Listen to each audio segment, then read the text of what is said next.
बिस्मिल्लाहिर्रहमानिर्रहीम unit 29 using let's मुकम्मल language course के लिए बराए मेहरबानी विज़िट कीजिए मेरी वेबसाइट www.atozofenglish.com।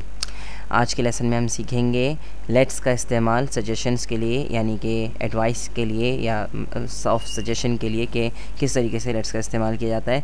इससे पहले हमने यानी इससे पिछले यूनिट के अंदर यूनिट 28 के अंदर हमने शुड का इस्तेमाल सीखा था कि शुड किस तरीके से इस्तेमाल होता है और किस तरीके से किसी को मशवरा देने के लिए इस्तेमाल किया जाता है या अपनी राय बताने के लिए इस्तेमाल किया जाता है। तो अगर आपको यानी कि मशवरों के बारे में या राय के बारे में या सजेशंस के बारे में नहीं मालूम है तो मैं आपको ये मशवरा दूंगा कि सबसे पहले आप यूनिट 28 कर लें ताकि आपका एक आइडिया थोड़ा सा क्लियर हो जाए, एक विजिबल आइडिया आपके जहन में आ जाए। उसके बाद आप यूनिट 29 कीजिए। खैर, जैसे कि मैंने आपको बताया कि हमने यूनिट 28 में सीखा था शुड का इस्तेमाल। उस पर थोड़ी सी नज़र डालते हैं कि टू सजेस्ट और advice others without including ourselves we use should.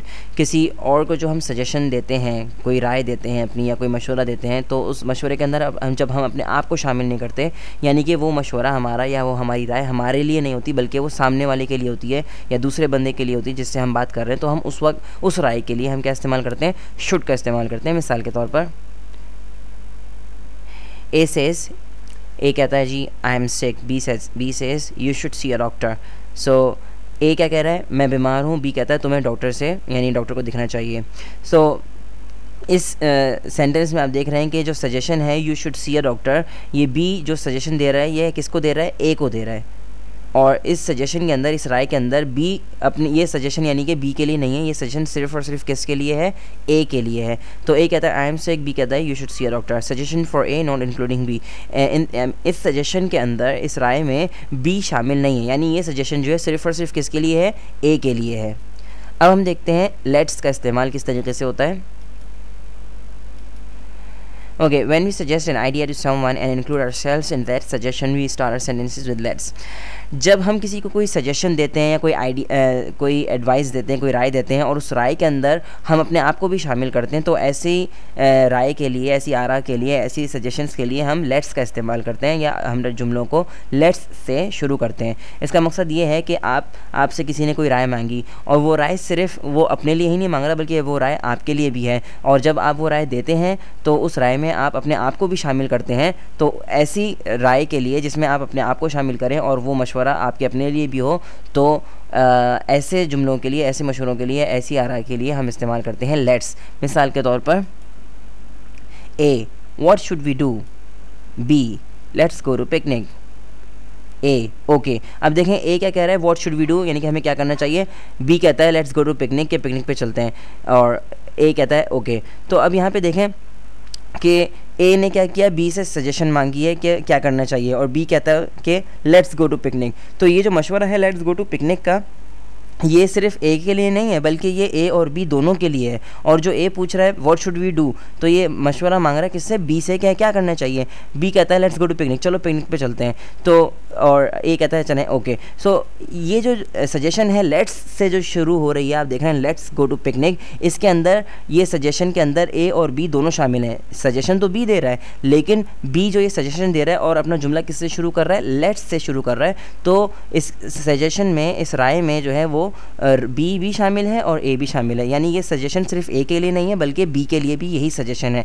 और एक और अहम बात जो मैं हमेशा अपने हर ट्यूटोरियल के अंदर बताता हूँ वो ये कि बराए मेहरबानी उर्दू से अंग्रेज़ी सीखना छोड़ दें, क्योंकि ये तरीक़ाकार बिल्कुल ही गलत है और इस तरीके पे चल के आप कभी भी सही अंग्रेज़ी नहीं बोल सकते। और ये जो लफ्ज़ लेट्स है इसका कोई भी मायने नहीं है, जैसे शुड के कोई मायने नहीं है, इसी तरीके से लेट्स के भी कोई मायने नहीं है। बराए मेहरबानी इसका आप कोई तर्जुमा करने की कोशिश ना करें। बाज़ लोग आपको शायद बताएंगे लेट्स के मायने हैं चलो, लेट्स गो टू पिकनिक, चलो पिकनिक पे चलते हैं। ये तर्जुमा बराए मेहरबानी ना करें। उर्दू में हम जब ऐसा कोई मशवरा देते हैं, ऐसी कोई राय देते हैं जिसके अंदर हम अपने आप को भी शामिल करते हैं, तो हम अपने जुमले इस तरीके से शुरू करते हैं, चलो पिकनिक पे चलते हैं, या चलो क्रिकेट खेलते हैं, या चलो कोई काम करते हैं। तो आप ये समझें शायद चलो का मतलब है लेट्स, तो ये बिल्कुल बेवकूफ़ी है। बराए मेहरबानी ऐसी बेवकूफ़ी करने की हरगिज़ ज़रूरत नहीं है, ठीक है। एक और मिसाल पर नज़र डालते हैं। Ali, what should we have for dinner tonight. Salma, let's eat at a restaurant. Ali, that sounds like a good idea. तो अली क्या कह रहा है कि भाई आज रात में खाने में क्या खाना चाहिए, ठीक है। सलमा कहती है let's eat at a restaurant, यानी कि क्या करते हैं, चलो किसी रेस्टोरेंट में चल के खाते हैं। अली कहता है that sounds like a good idea. अब आप ये देखें, अली जो है क्या कर रहा है, एक सजेशन मांग रहा है किससे, सलमा से, एक राय मांग रहा है कि आज रात के खाने में क्या खाना चाहिए।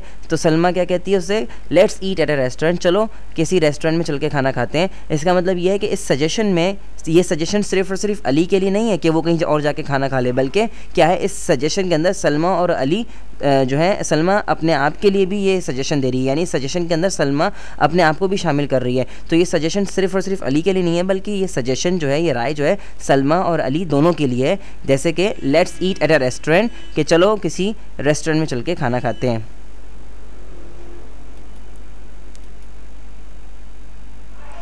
अब हम देखते हैं, नज़र डालते हैं कि लेट्स किस की कॉन्ट्रैक्टेड फॉर्म है। बेसिकली लेट्स जो है वो कॉन्ट्रैक्टेड फॉर्म है, शॉर्ट फॉर्म है किसकी, लेट अस की। तो लेट अस को जब मिला दिया जाता है तो क्या बन जाता है, लेट्स। और आम तौर पर जो है, यानी कि स्पोकन लैंग्वेज के अंदर लेट्स ही इस्तेमाल होता है, लेट अस जो है वो बहुत कम लोग इस्तेमाल करते हैं। तो मैं भी आपको यही मशवरा दूंगा कि आप भी लेट्स ही बोला करें, लेट अस ना कहें। अच्छा जी, एक बात जो बहुत अहम है वो ये कि कोई भी सजेशन, कोई भी राय, कोई भी मशवरा वो हमेशा प्रेजेंट टाइम के अंदर होता है या फ्यूचर के लिए होता है। आप किसी को भी आपका मशवरा या तो देखें आप अभी के लिए देंगे, यानी कि प्रेजेंट के लिए देंगे, या आपका मशवरा आप मुस्तकबिल के लिए देंगे। आपका मशवरा या आपकी राय कभी भी माजी के लिए नहीं हो सकती है। तो ज़हन में रखें कि मशवरे और आरा जो हैं वो हमेशा प्रेजेंट या फ्यूचर टाइम के लिए होती हैं।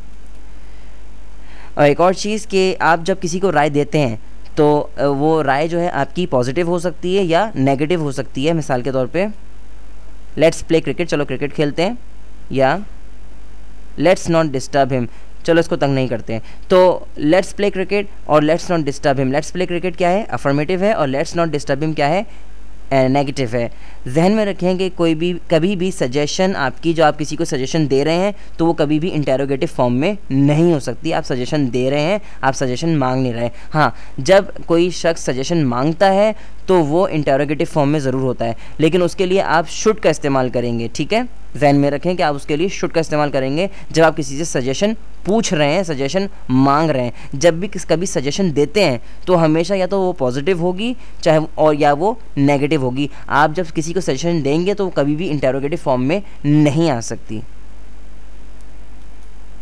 अब हम स्ट्रक्चर्स पे नज़र डालते हैं। लेट्स के किस तरीके से इनके जुमले हम फॉर्म करेंगे। अफर्मेटिव स्ट्रक्चर है let's plus first form of a verb plus object. बराए मेहरबानी इसी स्ट्रक्चर को फॉलो कीजिएगा और अपना कोई भी स्ट्रक्चर बनाने की ज़रूरत नहीं है। लेट्स और फिर first form of a verb plus object. For example let's play hockey. Negative structure पे नज़र डालते हैं। Let's plus not plus first form of a verb plus object. Let's not study English today. ये एक अच्छी suggestion नहीं है। Okay, so just remember that ये स्ट्रक्चर है, इस स्ट्रक्चर को फॉलो कीजिए और बिल्कुल आपका जुमला सही बनेगा। और अगर आप इस स्ट्रक्चर को फॉलो नहीं करेंगे तो आपकी इंग्लिश जो है वो ज़ाहिर सी बात है सही नहीं होगी। तो जनाब that's all for today. To solve exercise for this unit, इस यूनिट के लिए एक्सरसाइज सॉल्व करने के लिए बराए मेहरबानी विजिट कीजिए मेरी वेबसाइट www.atzenglish.com। और मैं हूँ फैसल समीउल्लाह। इंशाल्लाह आपसे अगले लेसन में मुलाकात होगी, तब तक के लिए अल्लाह हाफिज़।